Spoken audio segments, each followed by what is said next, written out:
દ્વારકામાંથી સમાચાર મળી આવે છે। જામખંભાળિયા ખાતે ભાજપ શાસિત નગરપાલિકાની છેલ્લી સામાન્ય સભા આજે યોજાઈ હતી।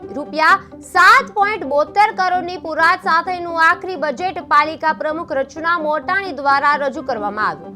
શહેર વિકાસના વિવિધ કામોને આવરી લેતા કુલ 28 એજન્ડા સાથે બજાર છે એ રજૂ થયું હતું અને પાલિકાના કુલ 28 સભ્યોમાંથી 18 સભ્યો હાજર રહ્યા હતા। ધારાસભ્ય મુળુભાઈ બેરાની ઉપસ્થિતિમાં રજૂ થયેલી આ બેઠક સુખમય રીતે પૂર્ણ જાહેર કરવામાં આવી હતી।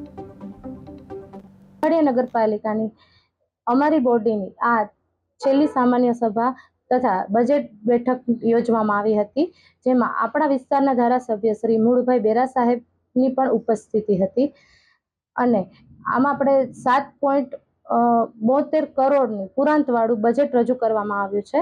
તેમજ અનેક વિકાસના કામોને લગતા સામાન્ય સભામાં એજન્ડા લેવામાં આવ્યા છે અને તેમને સર્વાનુમતે 28 જેટલા એજન્ડાને સર્વાનુમતે મંજૂરી આપવામાં આવી છે અને આ સામાન્ય સભામાં 18 જેટલા